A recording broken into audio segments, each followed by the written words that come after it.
Mes parents m'ont piégé pour un mariage forcé. Papa bloquait la porte. Face au contrat, j'ai souri, vous auriez dû lire ce que j'ai déposé hier.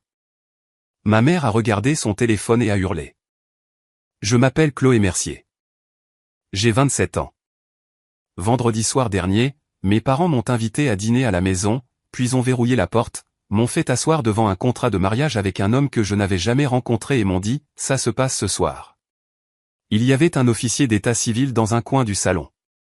Mon père se tenait debout, bloquant la seule sortie. Ma mère me regardait comme on regarde un problème qu'on a déjà résolu. Calme, certaine, catégorique. Et vous savez quoi? Elle avait raison. Tout avait déjà été décidé, mais pas de la manière qu'elle imaginait. Pas le dîner, mais l'appel téléphonique de tante Sylvie. Je devrais vous dire qui je suis avant tout cela. Ou qui j'étais, vraiment, car j'ai l'impression d'être deux personnes différentes maintenant. Je vis seul dans un appartement de 2 pièces à 20 minutes de Valmont, en région Auvergne-Rhône-Alpes. Je travaille comme assistante administrative dans une clinique vétérinaire. Je paie mon loyer à l'heure. Je ne bois pas, je ne fume pas, je ne rentre pas après 22 heures, sauf si je regarde une série en boucle sur mon canapé avec mon chat. Selon tous les critères qui comptent pour moi, ma vie est calme et agréable. Mais pour ma mère, Isabelle Mercier, calme et agréable sont synonymes d'échec. Elle m'appelle au moins 3 fois par semaine, non pas pour me demander comment je vais, mais pour vérifier. Où étais-je samedi? Avec qui étais-je? Pourquoi je ne fais pas d'efforts pour rencontrer quelqu'un? Et toujours, tu as 27 ans et tu es toujours seule, Chloé. Tu sais ce que les gens disent à ce sujet? J'ai arrêté de répondre la plupart du temps. Ça n'a fait qu'empirer les choses. À la Toussaint dernière, j'ai fait les 45 minutes de route jusqu'à la maison parce qu'elle m'avait fait culpabiliser pendant 3 jours d'affilée. J'ai franchi la porte d'entrée et avant même que je puisse poser la tarte, elle s'est tournée vers la femme de mon oncle et a dit, « Voici Chloé, toujours célibataire, travaillant toujours dans cette petite clinique pour chiens. » Elle a ri en le disant, comme si c'était une blague que tout le monde comprenait. Mon père, Gérard, assis en bout de table, n'a rien dit. Il ne dit jamais rien. Il a juste hoché la tête, ce hochement lent et lourd, comme s'il était d'accord avec chaque mot mais ne prenait pas la peine de les prononcer lui-même. Et son silence a toujours été plus bruyant que la voix de ma mère. J'avais 24 ans la première fois que je l'ai pensé, peut-être qu'aimer ses parents ne signifie pas devoir survivre à tout ce qu'ils vous font subir. Cette année-là, j'ai commencé à tenir un carnet. Je ne savais pas encore pourquoi. Il y a 2 jeudis, j'étais à la clinique en train de réapprovisionner l'armoire à fourniture quand mon téléphone a vibré. Tante Sylvie. Elle n'appelle jamais pendant les heures de travail. Je suis sorti, je me suis appuyé contre le mur de briques près des poubelles et j'ai répondu. Chloé? Sa voix tremblait. Pas de façon théâtrale, mais comme quelqu'un qui essaie très fort de garder son calme. J'ai besoin que tu m'écoutes et que tu ne dises rien tant que je n'ai pas fini. Je n'ai rien dit. Ta mère m'a appelé cet après-midi. Elle était excitée, elle se vantait, vraiment. Elle a dit que demain soir, vendredi, ils organisent un dîner à la maison. Elle a dit qu'ils allaient régler la situation Chloé. Il y a un homme, il s'appelle Guillaume Delacroix. Il a 38 ans. Il y a un officier d'état civil qui vient et il y a un contrat. J'ai prononcé son nom 3 fois avant de la croire. Sylvie. Sylvie. Sylvie. Qu'est-ce que tu veux dire par un contrat? Un contrat de mariage, ma chérie. Présigné par ta mère et ton père. Elle m'a dit que la famille de Guillaume possède des terres après la nationale 12 et que ton père leur doit de l'argent. Elle voulait que je vienne être témoin que ma nièce faisait enfin ce qu'il faut. Sylvie a marqué une pause. Je lui ai dit que j'étais occupé, mais je ne vais pas te laisser entrer dans cette maison à l'aveugle. Je suis resté assise dans ma voiture sur le parking pendant un long moment. Après avoir raccroché, mes mains tremblaient sur le volant. Pas de peur, exactement, mais du sentiment que quelque chose se mettait en place. Toutes ces années d'appels téléphoniques, de culpabilité et de silence prenaient soudainement une forme que je pouvais voir. Sylvie a dit une dernière chose avant de raccrocher. Calme, stable, comme si elle l'avait gardé pour la fin. Tu ne leur dois pas ta vie, Chloé. J'avais 24 heures, et cette fois, je n'allais pas être sage.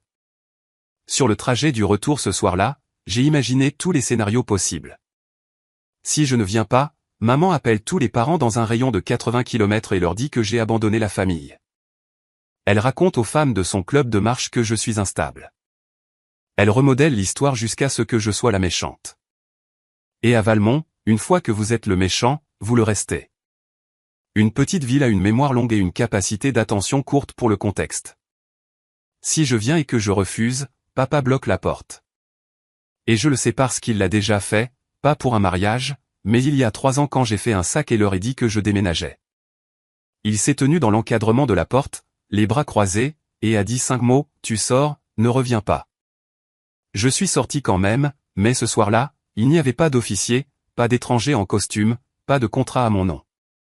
Si je viens et que je dis oui, je perds tout ce que j'ai construit.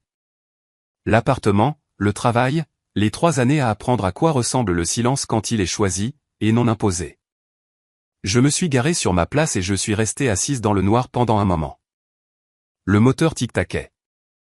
La télé d'un voisin clignotait en bleu à travers sa fenêtre. Et puis je me suis souvenu de quelque chose. Le carnet. 3 ans d'entrée, de date, d'heure, de mots exacts, chaque appel où maman me disait que je faisais honte à la famille. Chaque SMS de papa qui n'était qu'un point. Sa façon de dire que je l'avais déçu sans l'écrire. Des captures d'écran de messages vocaux. Je l'avais gardé parce que je pensais que je devenais folle. J'avais besoin de preuves pour moi-même que ce que je ressentais était réel. Je ne le savais pas encore, mais ce carnet allait devenir tout autre chose. J'ai sorti le carnet du tiroir de ma table de chevet. Couverture bleu marine, coin corné. 3 ans de la voix de ma mère pressée à plat entre les pages comme des fleurs séchées, sauf que rien n'était beau à leur sujet. J'ai feuilleté plus de 200 entrées. 14 octobre, il y a 2 ans, maman a appelé à 23h et a dit que si je ne rentrais pas pour Noël, elle dirait à grand-mère que je vis avec un homme. Je vis seul. 3 mars de l'année dernière, papa a envoyé un SMS, ta mère a pleuré toute la nuit. Pas de contexte. J'ai rappelé. Il a raccroché après 10 secondes. 19 juillet, maman a dit à tante Patricia que je m'étais fait virer de la clinique. Ce n'est pas vrai. Elle ne considère juste pas ça comme un vrai travail. Entrée après entrée après entrée. Date, citation directe, capture d'écran scotchée sur les pages. Je ne savais pas ce que j'avais construit, je savais juste que j'avais besoin de le voir en dehors de ma propre tête. J'ai appelé Manon Torres à 23h ce soir-là. Manon et moi étions au lycée ensemble. Elle est juriste maintenant au tribunal judiciaire. Elle a décroché à la 2e sonnerie, ce qui vous dit tout sur le genre d'amie qu'elle est. Je lui ai tout raconté, l'appel de Sylvie, le dîner, le contrat, Guillaume Delacroix, l'officier d'état civil. Elle est restée silencieuse pendant un long moment. Puis elle a dit quelque chose qui a changé les 24 heures suivantes de ma vie. Chloé, écoute-moi. Ce n'est pas un drame familial. C'est de l'emprise et du contrôle coercitif. Et la loi française a des procédures pour ça. Je n'ai pas dormi cette nuit-là. Pas parce que j'avais peur. Parce que pour la première fois en 3 ans, je ne faisais pas que documenter ce qui m'arrivait. Je décidais de ce que j'allais faire à ce sujet. Vendredi matin, j'ai appelé le docteur Martin à la clinique et je lui ai dit que j'avais besoin d'une journée pour raisons personnelles. Elle n'a pas posé de questions. Elle ne le fait jamais. C'est pour ça que je suis resté 3 ans. À 8h30, j'étais dans ma voiture, conduisant 30 minutes jusqu'au tribunal. Manon m'a retrouvé dans le hall. Elle avait déjà sorti les formulaires. J'ai tout préparé hier soir, dit-elle en me tendant un porte-bloc. Demande d'ordonnance de protection. Tu remplis le récit. Je vais t'aider. Je me suis assise à une table en métal dans le couloir du tribunal et j'ai écrit. Pas tout le carnet, juste le schéma. 3 ans d'appel, l'isolement, la culpabilité, la fois où papa a physiquement bloqué la porte, et ce que Sylvie m'avait dit être prévu pour ce soir. J'ai joint les photocopies de 42 pages du carnet et 14 captures d'écran. À 10h15, un juge aux affaires familiales de permanence a examiné la demande. À 11h, elle l'a signé. Je tenais le papier entre mes mains et j'ai lu les mots 2 fois. Mon nom, les noms de mes parents, 150 mètres, effet immédiat. Ensuite, Manon m'a tendu un 2e formulaire.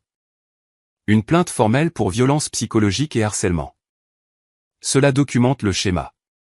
Contrôle coercitif sur une longue période. Ça déclenche une enquête formelle.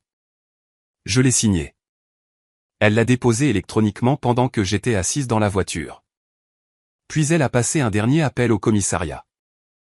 Elle leur a donné l'adresse rue des Chênes, la maison de mes parents, et a expliqué que je serais là ce soir, qu'une ordonnance de protection était en vigueur et que je pourrais avoir besoin d'assistance. À 18h45 ce soir-là, je me suis garé le long du trottoir devant la maison de mes parents. La lumière du Porsche était allumée, la voiture de maman dans l'allée. Un pick-up noir que je ne reconnaissais pas était garé derrière. J'ai activé l'enregistreur vocal de mon téléphone, je l'ai glissé dans mon sac à main et j'ai pris une inspiration. Je n'avais pas peur d'entrer dans cette maison. Pour la première fois de ma vie, je n'avais pas peur du tout. La porte d'entrée était déverrouillée. Ça aurait dû être mon premier indice. Maman ne laisse jamais la porte déverrouillée. Je suis entré et le salon m'a glacé sur place. Une nappe blanche sur la table de la salle à manger. Des fleurs fraîches dans un vase que je n'avais jamais vu auparavant. Mais des bougies, de vraies bougies, allumées le long de la cheminée. La pièce sentait le gardénia et la cire à meubles. L'odeur que maman crée seulement quand elle veut impressionner quelqu'un. Ce n'était pas un dîner de famille.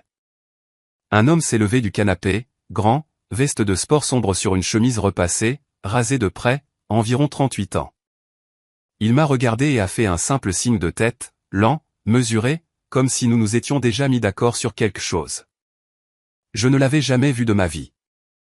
Dans le coin près de la bibliothèque, était assis un deuxième homme, plus âgé, peut-être début de la soixantaine, tenant un dossier en cuir sur ses genoux.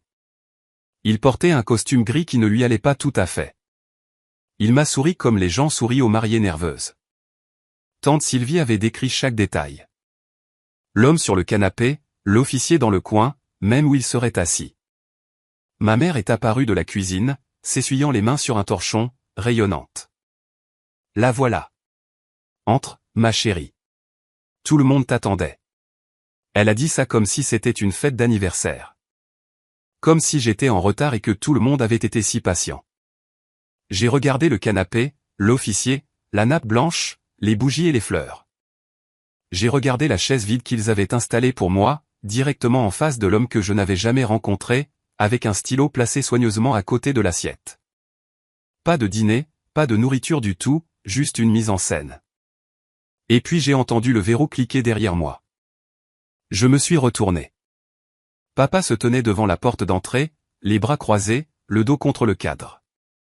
Il n'a pas dit un mot, et il n'en avait pas besoin. Avant que je puisse m'asseoir, maman a fait glisser une pile de papier sur la table vers moi. 6 pages agrafées dans le coin, encre bleue. J'ai baissé les yeux. L'en-tête indiquait contrat de mariage et convention d'union. La page 3 comportait 2 signatures en bas. Gérard T. Mercier, Isabelle Monsieur Mercier, sous une ligne qui disait le consentement parental et endossement. Mon nom était déjà dactylographié dans chaque espace vide. Chloé Marie Mercier, imprimé proprement comme une lettre type. Comme si j'étais une case que quelqu'un avait cochée. Qu'est-ce que c'est? Maman a croisé les mains sur la table. Ton avenir. Qui a signé cette section? Ton père et moi. Parce que tu ne le feras pas toi-même. Je n'ai jamais rencontré cette personne. Tu le rencontres en ce moment même. Assieds-toi. L'homme sur le canapé s'est avancé. Il a tendu la main. Je ne l'ai pas prise. Je suis Guillaume Delacroix, a-t-il dit. Sa voix était plate. Pas nerveuse, pas chaleureuse, transactionnelle, comme s'il concluait l'achat d'un bien immobilier. Je pense que vous trouverez les conditions très raisonnables. J'ai regardé l'officier dans le coin. Il a déplacé le dossier en cuir sur ses genoux. Il regardait partout sauf moi. J'ai reporté mon regard sur le contrat. Quelque chose dans le langage a attiré mon attention. Une clause que j'ai failli survoler, mais je l'ai retenue. Je n'ai pas réagi. Pas encore. La famille de Guillaume a été très patiente, a dit maman en touchant mon bras. Très généreuse. Guillaume a regardé sa montre. Et c'est là que j'ai compris quelque chose que je n'avais pas complètement saisi jusqu'à ce moment. Il n'était pas là parce qu'il voulait une femme. Il était là parce qu'il recouvrait une dette et j'étais le paiement. J'ai regardé le stylo à côté de mon assiette. J'ai regardé la ligne de signature vide avec mon nom tapé en dessous. Je ne l'ai pas ramassé. J'ai posé le contrat. Je me suis levé. Les pieds de la chaise ont grincé sur le sol.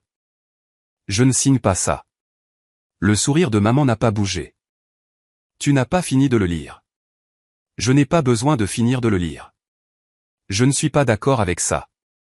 Je me suis tourné vers la porte d'entrée. 2 pas. 3. Papa était déjà là. Même posture qu'il y a 3 ans. Dos à plat contre la porte. Bras croisés sur la poitrine. Menton baissé. Un mur fait de flanelle et de silence.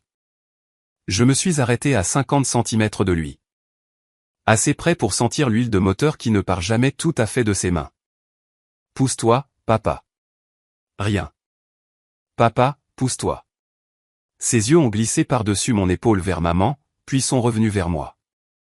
Il n'a pas décroisé les bras, n'a pas déplacé son poids, il est juste resté là, solide, comme il s'est tenu dans chaque encadrement de porte de chaque décision que j'ai jamais essayé de prendre. Derrière moi, la voix de maman. Tu vois, tu ne vas nulle part ce soir, Chloé. J'ai senti la pièce se resserrer. L'officier a toussé doucement. Guillaume s'est rassis sur le canapé, croisant une jambe sur l'autre comme s'il avait tout le temps du monde. Il y a 3 ans, cette scène exacte m'aurait fait pleurer. Papa dans l'encadrement de la porte, maman narrant mon échec par derrière. Moi coincé au milieu avec nulle part où aller. J'avais pleuré et je l'avais bousculé et j'étais parti. Et je n'étais pas revenu pendant 8 mois.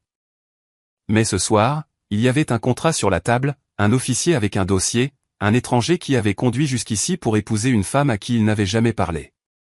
Ce soir était différent. J'ai inspiré, je me suis retourné, je suis retourné à la table et je me suis assise. Pas parce que j'avais abandonné. Les yeux de maman se sont illuminés quand elle m'a vu m'asseoir. Elle pensait qu'elle avait gagné. Elle n'avait pas gagné. Maman s'est assise en face de moi et a tendu les mains vers les miennes. Je l'ai laissé les prendre. Il m'a fallu toute ma volonté pour ne pas me retirer. Chloé. Sa voix s'est adoucie. Le même ton qu'elle utilisait quand j'avais 12 ans et que je n'avais pas été prise dans l'équipe de volley. Le même ton qu'elle utilisait quand elle m'a dit qu'il fallait piquer mon chien. La voix de la sympathie. Larme qu'elle a aiguisée pendant 27 ans. Une larme a glissé sur sa joue. Juste au bon moment. J'ai regardé l'officier bouger sur sa chaise. Il avait l'air mal à l'aise. Bien. Il devrait l'être. Guillaume n'a pas regardé les larmes. Il a regardé sa montre à nouveau. Les larmes n'étaient pas pour lui. Elles n'étaient pas vraiment pour moi non plus. Elles étaient pour l'officier. Une performance pour le garder sur son siège. Maman, ai-je dit. Ne me fais pas le coup de la maman. Pas ce soir. Ce soir, tu vas faire ce qu'il faut pour une fois. J'ai regardé le contrat, le stylo, les bougies vacillant sur la cheminée.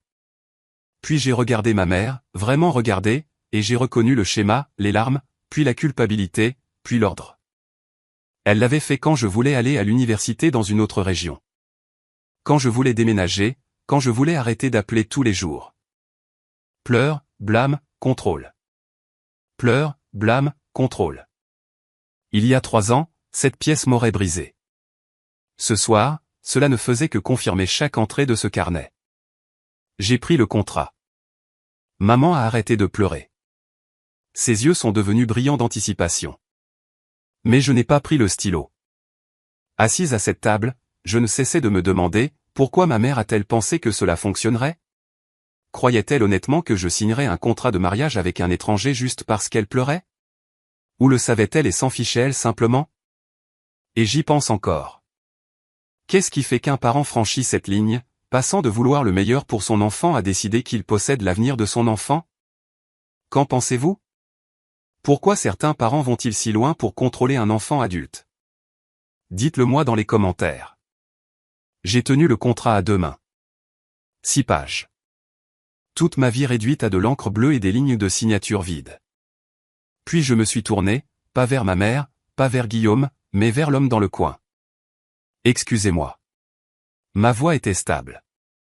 J'en étais surprise. Monsieur, puis-je vous demander quelque chose? L'officier s'est redressé.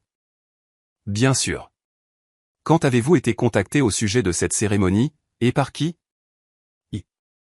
Elle a cligné des yeux. Madame Mercier m'a contacté la semaine dernière, a-t-il dit. Elle a dit que les deux parties avaient consenti. Une pause. Il a jeté un coup d'œil à ma mère. C'est exact. Ce soir est la première fois que j'entends parler de ce mariage. C'est la première fois que je rencontre Monsieur Delacroix, et c'est la première fois que je vois ce contrat. Je l'ai tenu en l'air pour qu'il puisse voir. Monsieur, mon nom a été rempli à mon insu. La pièce est devenue silencieuse, pas le genre confortable, le genre où chacun calcule son prochain mouvement. L'officier, j'apprendrai plus tard qu'il s'appelait Jacques Moreau, 62 ans, un adjoint faisant des cérémonies arrangées, a regardé ma mère. Son expression avait changé. Le sourire poli avait disparu. Madame Mercier, vous m'avez dit que les deux parties. Elle est nerveuse, a dit maman rapidement. Le trac d'avant-mariage. Vous savez comment sont les jeunes femmes. Je ne suis pas nerveuse, ai-je dit. Je vous dis les faits. Moreau a regardé le contrat dans mes mains, puis la porte où mon père se tenait, puis est revenu vers moi. Je me suis penché légèrement en avant, juste assez. Vous comprenez qu'en vertu de la loi française, une cérémonie de mariage menée sans le consentement libre et éclairé des deux parties adultes est nulle, et l'officier qui la célèbre peut faire face à des poursuites pénales pour complicité de mariage forcé. J'ai regardé la couleur quitter son visage, nuance par nuance. Maman a ri. Chloé, arrête avec ton drame, mais Moreau ne riait pas. Et il n'était plus assis confortablement. Quelque chose a changé dans la pièce. Je pouvais le sentir comme un courant changeant de direction. Moreau a fait mine de se lever. La main de maman a jailli. Asseyez-vous. Sa voix a laissé tomber la douceur comme un masque frappant le sol.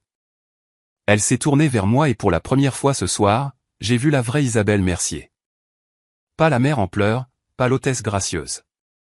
La contrôleuse. Chloé-Marie Mercier, je ne te demande pas ton avis et je te dis ce qui va se passer. De la porte, papa a parlé pour la première fois. 3 mots lourds comme du béton. Écoute ta mère. Maman s'est tournée vers Moreau. Vous faites votre travail. Je vous ai déjà payé. Moreau est resté figé, à moitié debout, la main sur la coudoir. Guillaume a bougé. Le vernis raisonnable s'est fissuré juste assez pour que je voie l'impatience en dessous. Je n'ai pas conduit 40 minutes pour un débat. On le fait ou pas? J'ai regardé directement vers lui. Vous me le demandez à moi ou à eux? Parce que de là où je suis assise, vous négociez avec mes parents, pas avec moi. La bouche de Guillaume s'est ouverte, fermée. Il a regardé Gérard. J'ai senti mon sac à main contre ma hanche. À l'intérieur, plié dans une enveloppe, se trouvait quelque chose dont aucun d'eux ne savait rien. Ma main a dérivé vers la sangle brièvement, mais je l'ai retirée. Pas encore. J'ai vérifié l'heure. L'horloge du micro-ondes dans la cuisine indiquait 19h32. Maman s'est rapprochée, baissant la voix comme si elle partageait un secret, mais ses yeux étaient durs. 3 ans que tu vis seul, et qu'est-ce que tu as à montrer pour ça? Un appartement bon marché et les chiens de quelqu'un d'autre. Elle a dit ça comme un fait, comme si elle avait mesuré ma vie et l'avait trouvée insuffisante. J'ai soutenu son regard et derrière ce regard, derrière tout, j'ai commencé à compter les minutes. Mon téléphone a vibré dans mon sac à main une fois, puis une deuxième fois. Je ne l'ai pas regardé. Je n'en avais pas besoin. Je savais qui c'était. Manon avait dit qu'elle enverrait un SMS quand le commissariat confirmerait. Maman parlait encore. Quelque chose à propos de la famille de Guillaume, de leur propriété, de leur statut. J'entendais un mot sur 3. Le reste était statique. Et sa mère, paix à son âme, t'aurait adoré. Chloé. La voix de maman s'est aiguisée. Tu écoutes?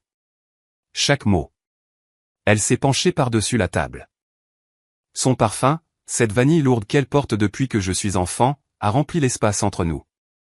Tu as 2 choix. Tu signes ce contrat ou tu ne m'appelles plus jamais maman. Je l'ai entendu. Je l'ai vraiment entendu.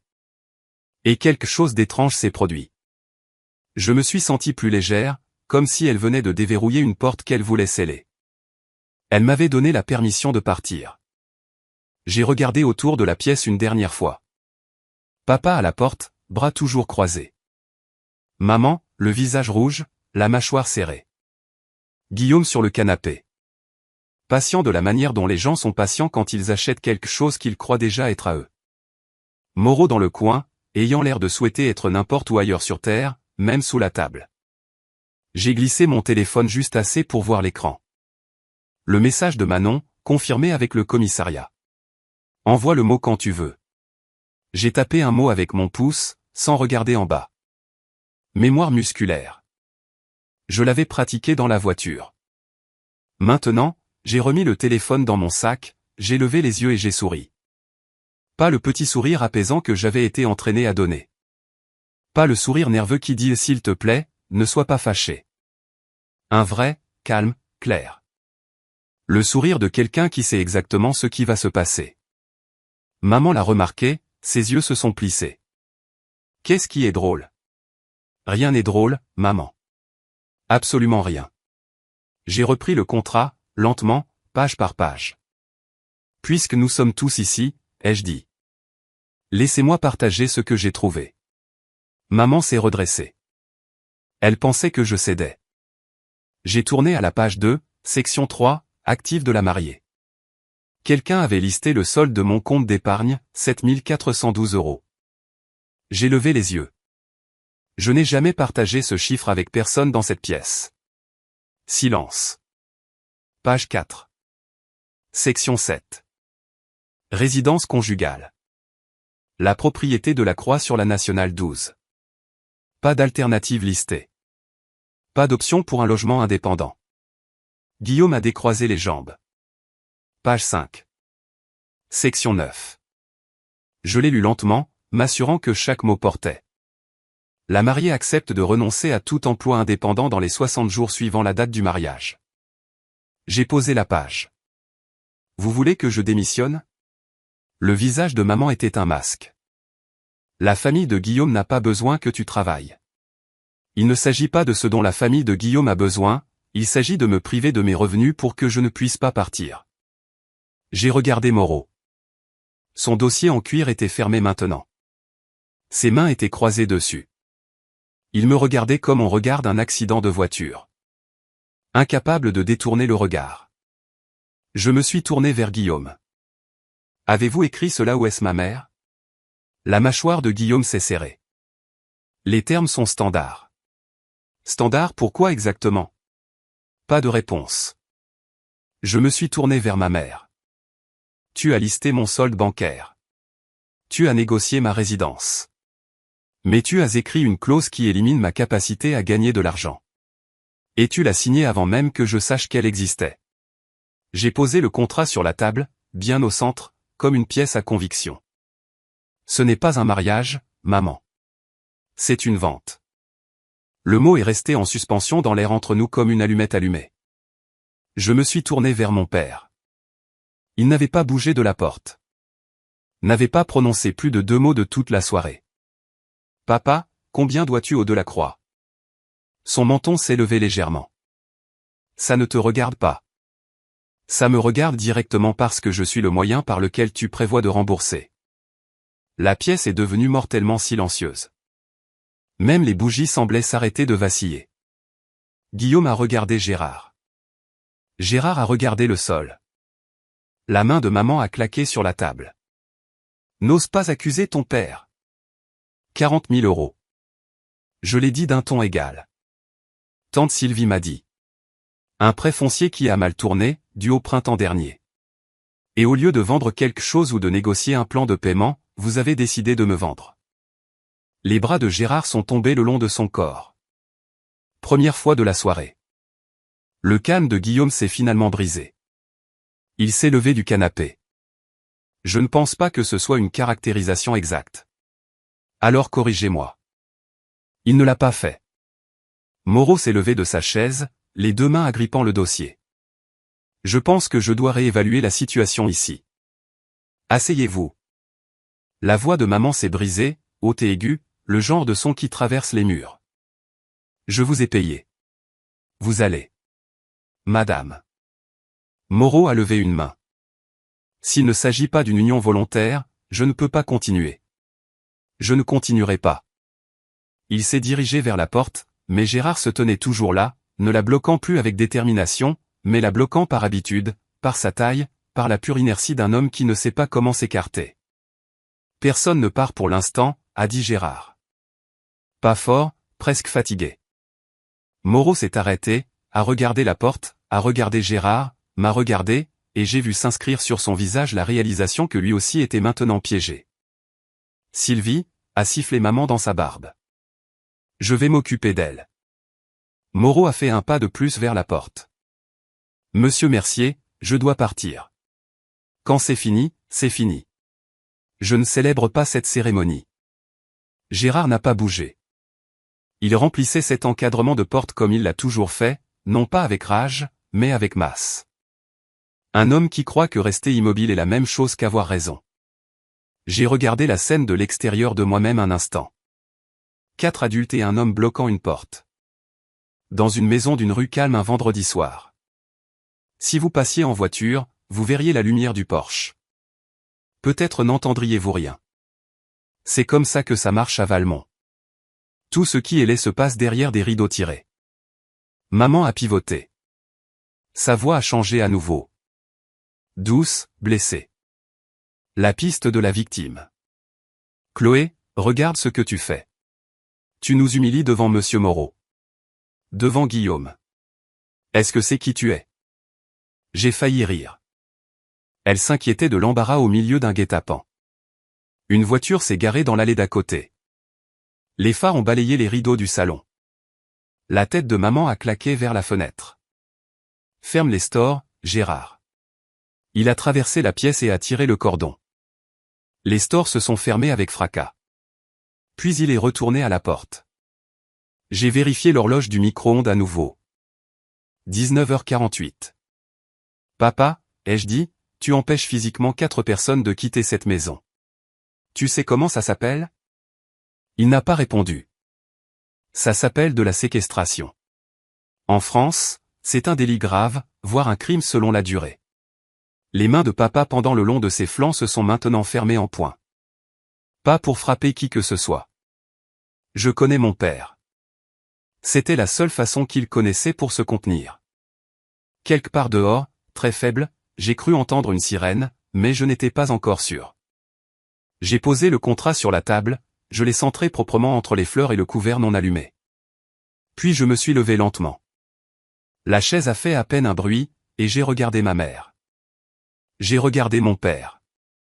J'ai regardé Guillaume Delacroix, qui avait conduit 40 minutes pour acheter une femme avec la dette de quelqu'un d'autre. Et j'ai souri. Pas un sourire narquois. Le genre de sourire qui vient quand chaque pièce se met enfin en place et que vous voyez tout l'échiquier. Maman, papa. M. Ma voix était si stable qu'elle ne semblait pas être la mienne. Vous auriez vraiment dû lire ce que j'ai déposé hier. 3 secondes de silence. Les 3 secondes les plus longues que ce salon ait jamais contenues. Qu'est-ce que tu as déposé? La voix de maman était mince. J'ai ouvert mon sac, sorti 2 enveloppes, couleur crème, impeccables. J'ai placé la première sur la table. Ceci est une ordonnance de protection d'urgence signée ce matin par un juge au tribunal. Elle vous interdit à tous les deux de me contacter ou de vous approcher à moins de 150 mètres de moi. Avec effet immédiat. J'ai placé la deuxième enveloppe à côté. Et ceci est une plainte formelle déposée auprès du procureur documentant un schéma de plusieurs années de violence psychologique, d'emprise et d'isolement. Je les ai posés juste à côté du contrat de mariage. 3 documents sur une nappe blanche. 2 des leurs, 2 des miens. La pièce ne respirait plus. Puis le téléphone de maman a vibré sur le comptoir de la cuisine. Une notification. Puis le téléphone de papa dans sa poche arrière a vibré contre le cadre de la porte. Et de dehors, non plus faible, non plus peut-être, est venu le son d'une sirène. Se rapprochant, puis s'arrêtant. Juste devant la maison. Maman a commencé à crier. Elle a saisi son téléphone sur le comptoir. Ses mains tremblaient tellement qu'elle a dû essayer son code 2 fois. J'ai regardé son visage alors qu'elle lisait la notification du système judiciaire ou le message automatique lié à la plainte. Son nom, mon nom, les termes. Sa bouche s'est ouverte, puis fermée, puis ouverte à nouveau. Qu'est-ce que c'est? Qu'est-ce que tu as fait? Papa a sorti son téléphone de sa poche arrière. Même notification. Il l'a lu comme il lit tout, lentement, les lèvres bougeant légèrement. Et j'ai vu quelque chose que je n'avais jamais vu auparavant sur le visage de Gérard Mercier. La peur. Guillaume Delacroix était déjà sur ses pieds. Je n'ai rien signé. Je ne fais pas partie d'eux. Je dois partir. Pour la première fois de la soirée, la voix plate et transactionnelle avait une fissure. Il ne s'inquiétait plus du mariage. Il s'inquiétait pour lui-même. Moreau a vu son ouverture.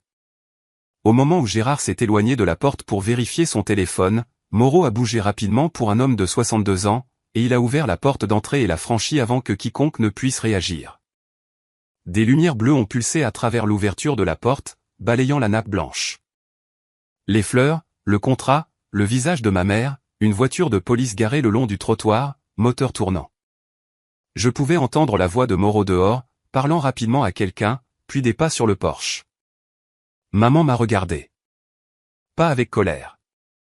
Pas encore. Ça viendrait plus tard. En ce moment, c'était pire. L'incrédulité. L'expression de quelqu'un dont le scénario a été renversé, qui a écrit chaque ligne de la pièce et ne reconnaît soudainement plus la scène. Chloé. Sa voix s'est brisée au milieu. Tu as appelé la police pour tes propres parents? Je n'ai pas répondu. Je n'en avais pas besoin. Le coup à la porte a répondu pour moi.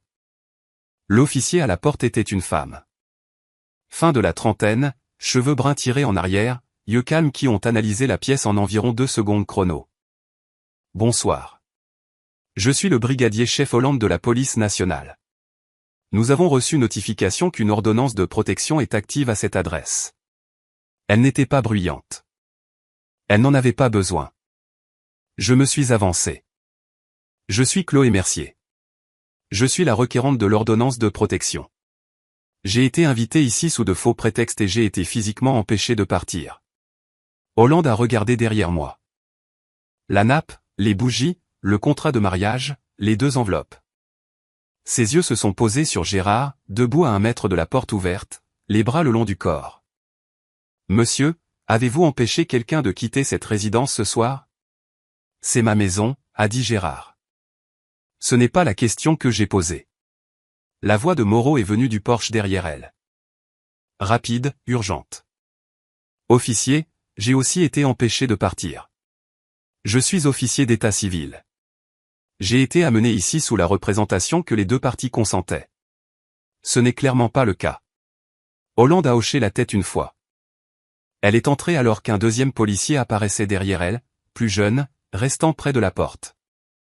Monsieur et Madame Mercier, je vais avoir besoin de parler avec chacun de vous séparément. Monsieur, si vous pouviez sortir avec mon collègue.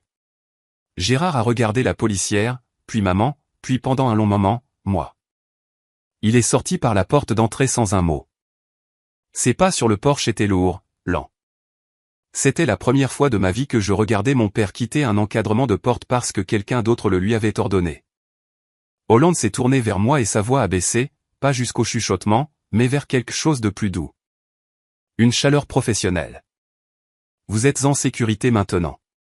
Avez-vous besoin d'autre chose? J'ai secoué la tête.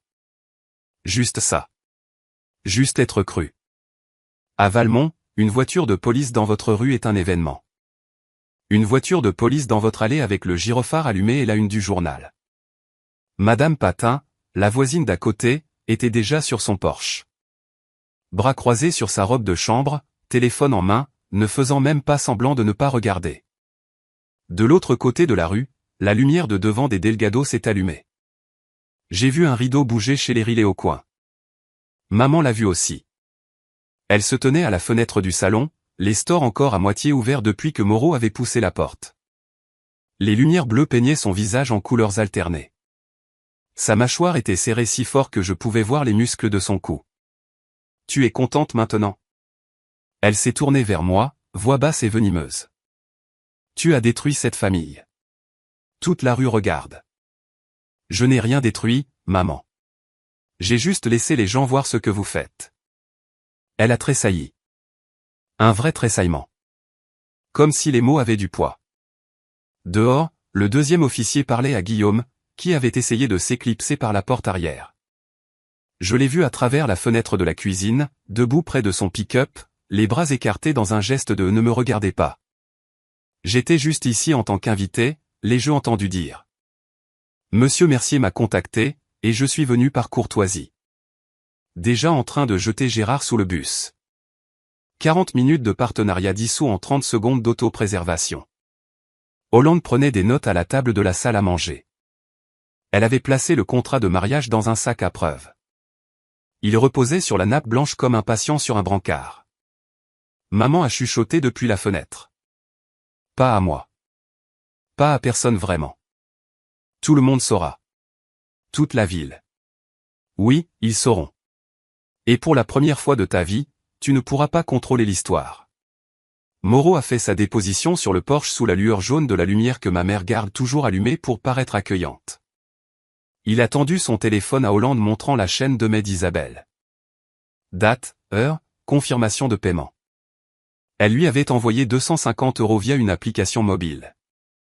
Objet, cérémonie vendredi, Mercier de la Croix. Elle m'a dit que les deux parties étaient impatientes, a dit Moreau. Sa voix était instable. Elle a dit que sa fille était timide mais heureuse, que c'était une fête de famille. Hollande a tout documenté. Horodatage des emails. Le contrat de mariage maintenant scellé dans du plastique. La description physique de la soirée par Moreau, qui était assis où, ce qui a été dit. Le moment où il a essayé de partir et a été arrêté. Elle s'est tournée vers moi. Mademoiselle Mercier, j'ai le numéro de l'ordonnance de protection dans le dossier, vos parents seront formellement notifiés que le contact avec vous est interdit selon les termes de l'ordonnance. Je lui ai tendu une copie imprimée de l'ordonnance de mon sac, puis le numéro de dossier de la plainte écrit sur un post-it. Puis je lui ai parlé de l'enregistrement vocal sur mon téléphone. J'enregistre depuis que je suis entré. Hollande a marqué une pause, m'a regardé, pas surprise exactement, plutôt comme si elle recalibrait. C'est admissible. Je note cela au dossier. J'ai hoché la tête. Depuis l'allée, le deuxième officier prenait des notes sur Gérard. Séquestration notée sur le champ. Pas une arrestation, pas ce soir, mais un dossier formel, une trace papier. Moreau s'est tourné vers moi avant de partir. Ses yeux étaient rouges. Mademoiselle Mercier, je ne savais pas. Je suis vraiment désolé. Je vous crois, ai-je dit. Il a marché jusqu'à sa voiture, a démarré le moteur, et parti lentement, comme s'il essayait de ne pas faire plus de bruit dans une nuit qui avait déjà été trop bruyante. Et je suis resté sur le porche et j'ai regardé ses feux arrière disparaître. Hollande a dit à Gérard qu'il serait cité pour séquestration, un délit. Pas de prison, pas ce soir, mais un casier, un document formel avec son nom et la date et une description de ce qu'il a fait. J'ai regardé mon père entendre ces mots. Il n'a pas discuté, n'a pas élevé la voix. Il est juste resté là sur la pelouse devant le noyer qu'il a planté l'année de ma naissance et quelque chose dans sa posture a changé. Les larges épaules qui avaient rempli chaque porte de mon enfance semblaient se rétrécir. Les bras qui avaient été croisés comme une armure toute la nuit pendaient, lâches, sans but. Il m'a regardé à travers la porte d'entrée ouverte, pas en colère, pas suppliant, quelque chose que je n'avais jamais vu de lui auparavant, confus, comme s'il regardait quelqu'un qu'il ne reconnaissait pas. J'ai soutenu son regard. Je n'ai pas détourné les yeux, ne lui ai pas donné le petit hochement de tête d'excuse qu'il avait été entraîné à attendre de moi pendant 27 ans. Puis je me suis retourné vers l'intérieur.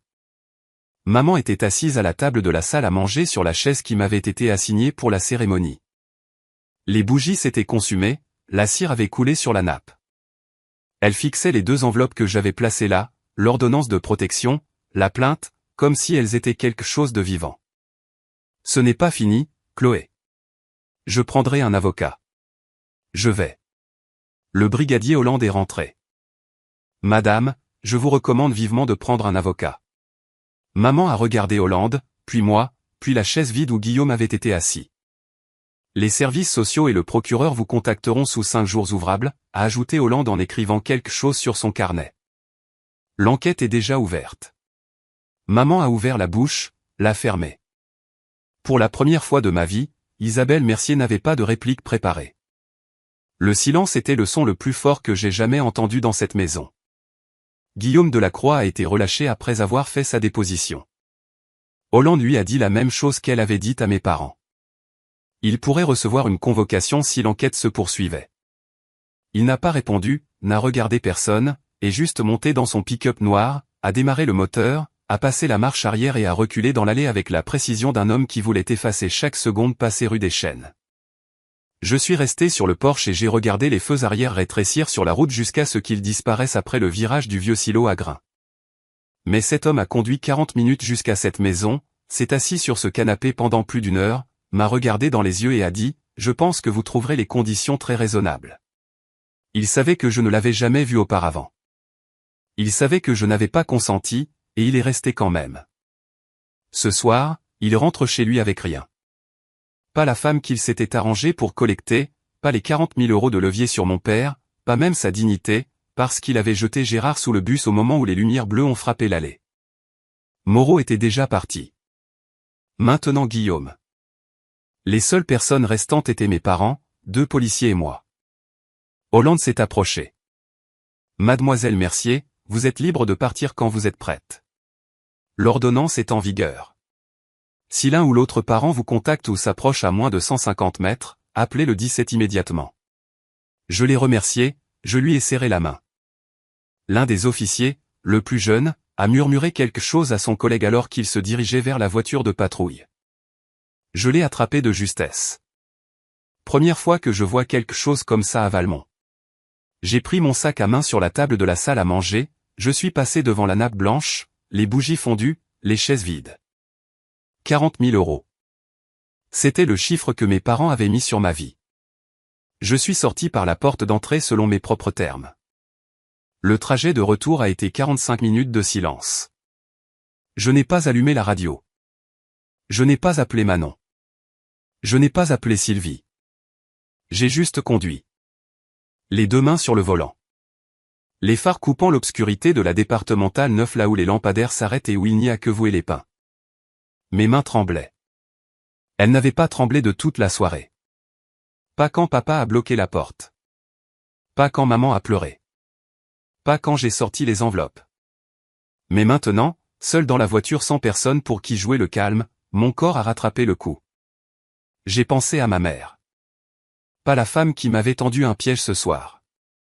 L'autre, celle qui me tressait les cheveux si serrés que ça tenait 3 jours.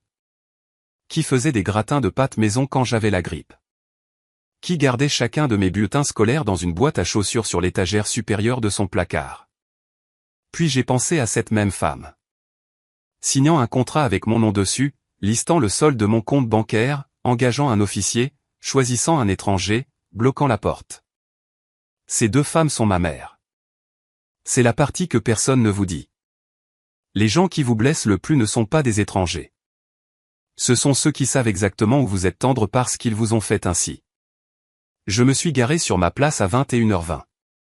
J'ai coupé le contact, je suis resté assise dans le noir pendant un moment, écoutant le tic-tac du moteur qui refroidissait et l'aboiement lointain du chien de quelqu'un. Puis je suis entré, j'ai verrouillé la porte, j'ai glissé le long du mur de la cuisine jusqu'au sol, et j'ai pleuré fort et laidement. De la façon dont on ne peut pleurer que quand personne ne regarde et qu'on n'a plus besoin d'être fort. Manon a appelé à 23h. Tu vas bien? Je ne sais pas, mais je suis en sécurité. Je me suis endormi sur le sol de la cuisine cette nuit-là et quand je me suis réveillé samedi matin, mon téléphone affichait 23 appels manqués. Je me suis assise sur le sol de la cuisine avec mon téléphone et j'ai fait défiler 11 appels de maman. Je pouvais tracer son arc émotionnel juste à partir des horodatage à 3 minutes d'intervalle au début. Énergie de colère, puis des écarts plus longs, puis un groupe vers 2h du matin quand la phase de pleurs a dû commencer. 4 de papa. Pas de messages vocaux. Du Gérard classique. Appeler. Attendre. Raccrocher. Répéter. Le silence livré par tranche. 3 de parents à qui je parle à peine. À la pêche aux détails. 2 de tante Sylvie. Je l'ai rappelé en premier. Ça va, ma chérie? Fatigué, mais ça va. Qu'est-ce que tu entends?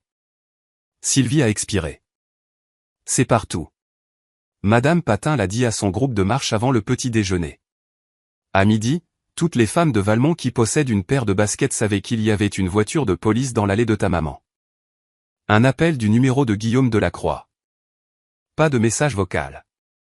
Puis le numéro était bloqué. Il l'avait supprimé de son côté. 2 numéros que je ne reconnaissais pas. Je n'ai rappelé aucun d'eux sauf celui de Sylvie. Puis mon téléphone a vibré avec un SMS de maman. Long. Le genre de message qu'elle compose comme un mémoire juridique plein de reproches et de culpabilité redirigée. J'ai lu la première ligne. Tu as détruit ton père et moi. Je ne peux pas montrer mon visage. J'espère que tu es satisfaite. J'ai fait une capture d'écran, je l'ai ajouté au dossier de preuves sur mon téléphone, je l'ai classé comme Manon me l'avait appris. Date, heure, résumé du contenu. C'était automatique maintenant. 3 ans de pratique. Sylvie m'a dit une dernière chose avant de raccrocher. Ta mère a appelé ta tante Patricia ce matin. Elle lui a dit que tu avais été psychologiquement influencé. C'est l'histoire qu'elle adopte. Je n'étais pas surprise. Isabelle Mercier ne perd pas. Elle réécrit. Mais cette fois, il y avait trop de témoins. Un rapport de police, une ordonnance du tribunal, un aveu enregistré sur mon téléphone. L'histoire était déjà écrite et elle ne tenait pas le stylo. Mais l'appel des services judiciaires est arrivé le mercredi suivant. Une assistante sociale nommée Sandra Durand, professionnelle, chaleureuse, minutieuse. Elle m'a dit qu'ils avaient ouvert une enquête formelle basée sur ma plainte et les documents à l'appui. Mademoiselle Mercier, votre dossier est l'un des plus détaillés que nous ayons reçus. La chronologie, les captures d'écran, les déclarations de témoins corroborantes, tout aide. Elle a demandé si je pouvais fournir le carnet original. Je lui ai dit que j'avais déjà soumis 42 pages photocopiées avec la demande d'ordonnance, mais que je pouvais apporter l'original à son bureau. Ce serait idéal. Elle a expliqué le processus. Entretien avec mes parents, avec les voisins, avec toute personne que j'avais listée comme ayant été témoin du schéma. Gérard et Isabelle seraient contactés par courrier sous 5 jours ouvrables. Que se passe-t-il s'ils ne coopèrent pas, ai-je demandé. Le manque de coopération est noté dans le dossier, mais cela n'arrête pas l'enquête. Manon m'a envoyé une mise à jour le même jour. La citation de Gérard pour séquestration avait été traitée. Un délit formellement enregistré. Pas de peine de prison, mais c'était maintenant dans son casier judiciaire, visible dans toute vérification d'antécédents futurs, toute procédure légale future impliquant la famille. Moreau, l'officier, avait volontairement soumis une déclaration écrite spontanée. Il a tout détaillé. L'email d'Isabelle, le paiement. Le moment où il a réalisé que je n'avais pas consenti, le moment où Gérard a bloqué la porte. Il coopère pleinement, a dit Manon. Il a peur de perdre son accréditation. Et Guillaume Delacroix? Silence. Selon Sylvie, il avait dit à son père que l'affaire était annulée. Pas d'explication, pas de combat. Il a juste tout arrêté. La dette de 40 000 € était toujours là. Gérard devait toujours au Delacroix, mais la monnaie avec laquelle il avait essayé de payer un mois n'était plus sur la table, définitivement. J'ai raccroché avec Sandra Durand et je suis resté assise à ma table de cuisine pendant un long moment, juste à respirer. Le système fonctionnait lentement, imparfaitement, bureaucratiquement, mais il fonctionnait. 2 semaines après le dîner, une lettre est arrivée à mon appartement, pas de mes parents, mais de leur avocat. Une demande formelle d'annuler l'ordonnance de protection, affirmant que j'avais grossièrement exagéré un désaccord familial de routine. Je l'ai transféré à Manon. Elle l'a lu au téléphone sur le ton qu'elle réserve aux choses qui sont à la fois juridiquement faibles et personnellement insultantes. C'est du harcèlement, Chloé, et ça vient juste d'ajouter une autre pièce à ton dossier. 3 jours plus tard, maman a appelé la clinique vétérinaire, a demandé à parler à ma responsable. Le docteur Martin m'en a parlé pendant ma pause déjeuner, son visage prudent et bienveillant. Ta mère a appelé ce matin et elle a dit, et je cite, « Ma fille est émotionnellement instable et on ne devrait pas lui confier de responsabilité. » Mon estomac s'est noué. Le docteur Martin a posé sa main sur mon bras. Je lui ai dit que tu es l'une des personnes les plus fiables de mon équipe, et je lui ai dit que si elle appelle à nouveau, je documenterai cela comme du harcèlement au travail. Je l'ai remerciée. Je ne pense pas qu'elle savait à quel point cela comptait. Isabelle était à court de levier à tirer. Le club de marche avait discrètement arrêté de l'inviter. Madame Patin faisait un signe poli, mais ne s'attardait pas. À la quincaillerie, les gens qui avaient l'habitude de discuter avec elle de jardinage faisaient la conversation et passaient leur chemin. Valmont est assez petite pour que tout le monde sache, et assez polie pour que personne ne vous le dise en face. Puis Gérard a appelé. Un appel, court. Je ne savais pas que ça irait aussi loin. Sa voix était basse, rauque. Mais tu as quand même bloqué la porte, papa. Silence, puis le clic d'une ligne coupée. Je l'ai dit à Manon ce soir-là autour d'un café alors qu'elle me regardait avec des yeux stables. Il n'est pas désolé pour ce qu'il a fait. Il est désolé que ça n'ait pas marché. Voulait discuter. Je ne pouvais pas. Je me suis demandé 100 fois depuis cette nuit-là, ai-je fait la bonne chose? Appeler la police chez mes parents, porter plainte contre ma propre famille. Il y a des moments, tard le soir habituellement, où je me demande si j'ai été trop dur, si j'aurais dû juste sortir et ne jamais regarder en arrière au lieu d'impliquer la loi. Mais ensuite je me souviens du verrou cliquant, du contrat avec mon nom dessus, du dos de papa contre la porte. Si vous étiez à ma place, auriez-vous appelé? Dites-le moi dans les commentaires. J'ai renouvelé l'ordonnance de protection pour 6 mois. Puis je me suis assise à ma table de cuisine un dimanche matin, j'ai ouvert mon ordinateur portable et j'ai écrit un email à tous les deux.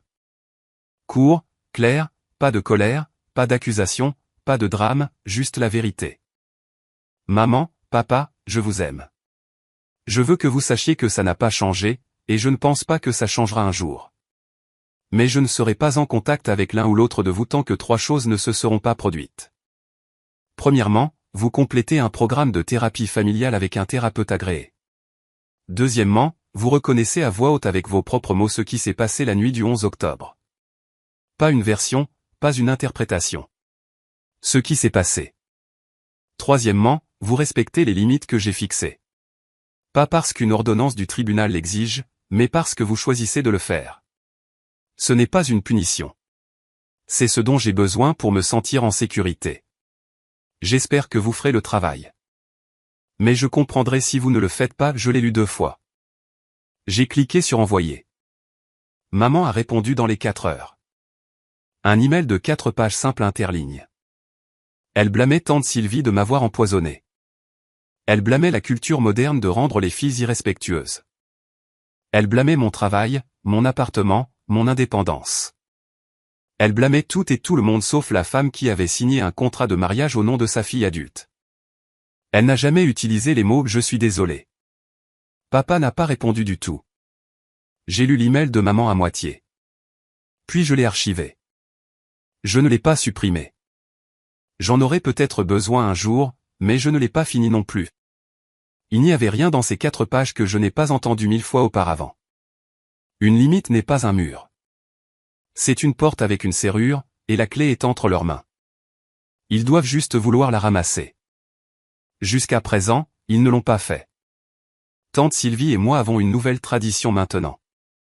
Chaque dimanche matin, nous nous retrouvons dans un café à mi-chemin entre nos 2 villes, un endroit appelé chez Ruby avec des banquettes en vinyle craquelé, un café trop fort et des crêpes énormes. Elle arrive toujours la première. Elle commande toujours mon café avant que je m'assoie. Noir, un sucre. La façon dont elle m'a appris à le boire quand j'avais 16 ans et qu'elle a dit, si tu dois être une femme dans cette famille, tu ferais mieux d'apprendre à aimer les choses un peu amères. Dimanche dernier, elle m'a parlé de son propre mariage. Celui qu'Isabelle appelle toujours l'échec. Elle m'a raconté comment son ex-mari ouvrait son courrier, vérifiait son kilométrage, chronométrait ses courses. Elle m'a raconté comment elle est restée 15 ans parce que sa sœur aînée, ma mère, n'arrêtait pas de lui dire que c'était normal. Je suis parti quand j'avais 43 ans, a dit Sylvie en remuant son café. 15 ans trop tard. J'ai reconnu ce que ta mère te faisait parce que j'ai vécu à l'intérieur d'une version de ça. J'ai tendu la main par-dessus la table et j'ai tenu la sienne. Tu es la première personne dans cette famille qui m'a dit que j'avais le droit de dire non. Elle a serré ma main en retour. Ça m'a pris 15 ans pour apprendre ce mot pour moi-même. Manon est arrivée en retard comme elle le fait toujours, s'est glissée sur la banquette et a commandé un café. Puis elle a sorti son téléphone. L'enquête est finalisée. Le dossier est documenté et archivé. Si quelque chose arrive à l'avenir, une violation de contact, une escalade, ce sera référencé. J'ai hoché la tête, bu mon café. J'ai regardé par la fenêtre le parking où le soleil du matin frappait juste les flaques de la pluie de la nuit dernière. Pour la première fois depuis longtemps, le dimanche ressemblait à un dimanche. Je ne vous raconte pas cette histoire pour que vous ayez pitié de moi. Je n'ai pas besoin de ça. Et honnêtement, ça n'aiderait pas. Je vous le dis parce qu'il y a 3 ans, assise dans ma voiture sur un parking avec les mains tremblantes, j'aurais aimé que quelqu'un me dise ce que je vais vous dire maintenant. Fixer une limite n'est pas une trahison. Se protéger n'est pas de la cruauté. Et garder une trace de ce qui vous arrive, l'écrire, le dater, sauvegarder les captures d'écran n'est pas de la paranoïa, c'est de la préparation. Vous n'en aurez peut-être jamais besoin, mais si c'est le cas, vous serez reconnaissant que ce soit là. Mes parents ne sont pas des monstres. J'ai besoin que vous entendiez ça.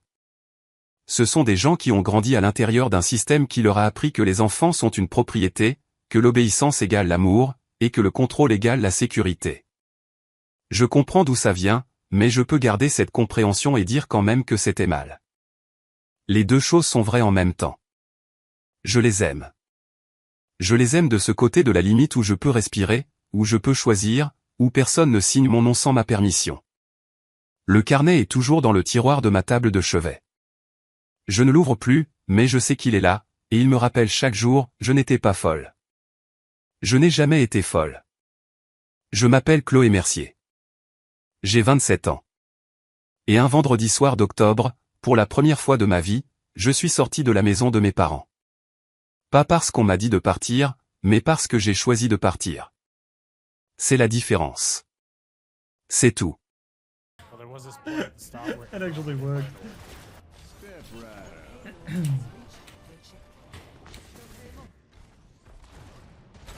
Get out of here, Mercy.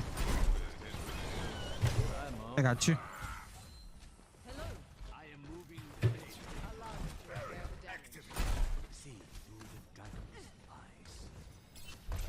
I can't jump that. Okay.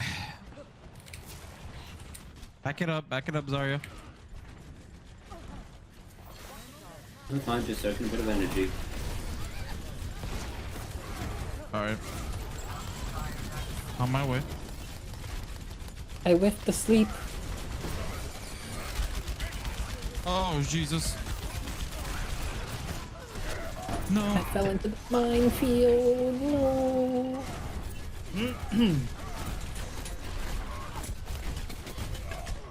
Oh my god. Hey, Hanzo. Ow.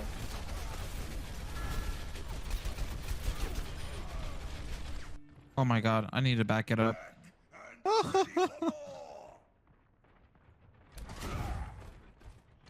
Thanks for the shield.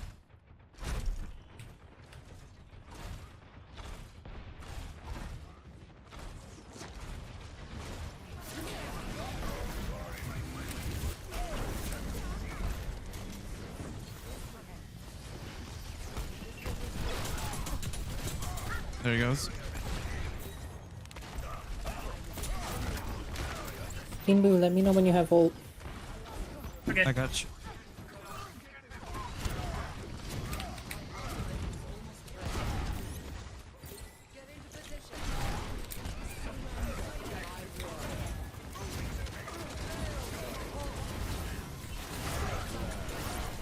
Oh. Help, hamster in the back. Nice job, McCree.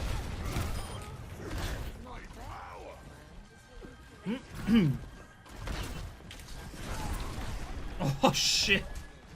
Almost killed him. Who's healing? I got you.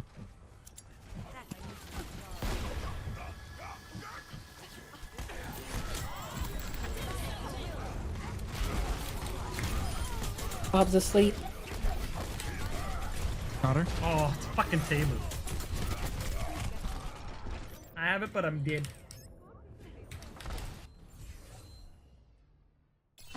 You all stepped off the payload. Ah, fuck. I'm dead. Wow, Dash really died by my orb. Okay.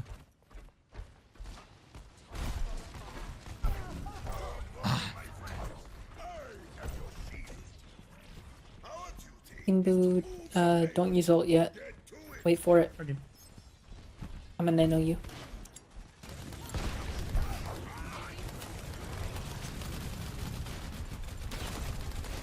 I'm almost there. Hey. You guys better start throwing your ults, because...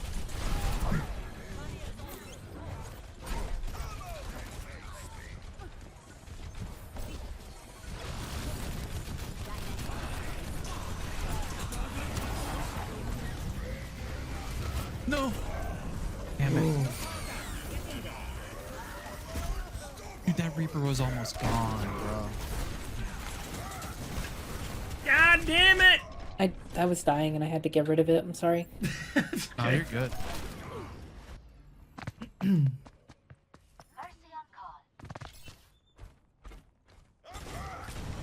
got 2.5 minutes. We're fine.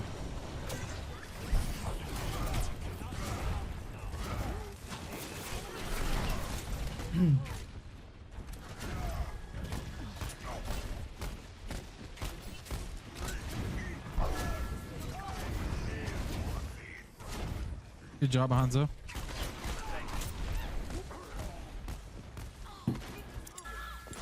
No. Damn it. She really solo ulting, dude? Wow.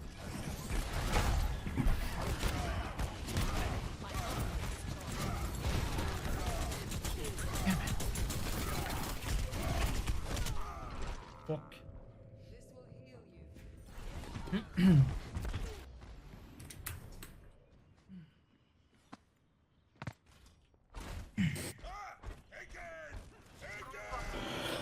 Group up and drop ults.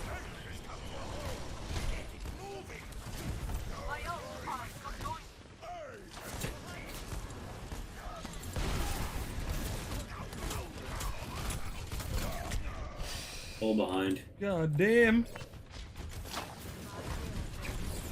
Your res. Like,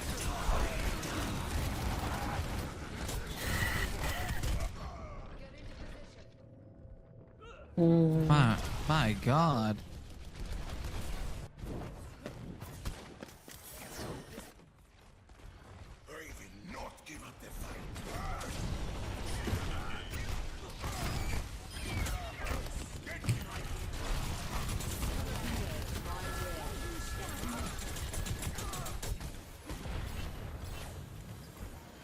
Oh, that's stupid Mercy, bro.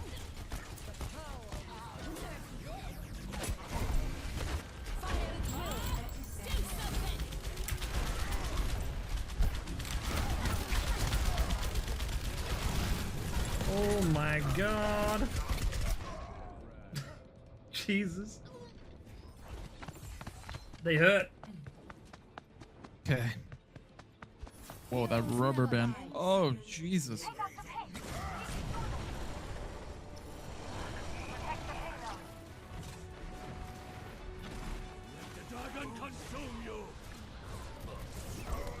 I got for making fun of Kimbo.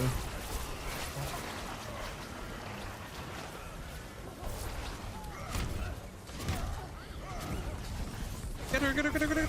Oh, oh.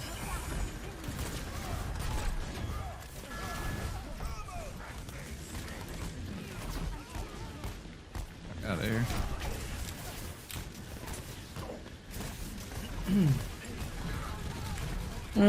I'm dead. You're down one healer. Damn it. That Reaper's almost gone, dude.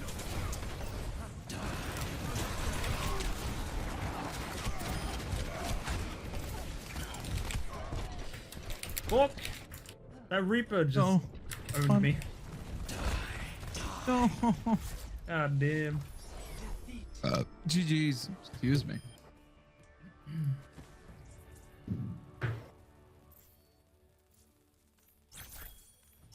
I have to go. It's been fun.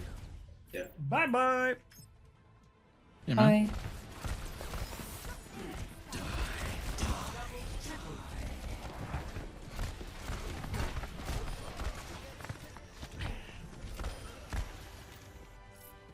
Or that fucking Reaper demolished our team. For real, Reaper dude. kept killing Holy us. shit. Their Moira and Mercy was on his ass, dude.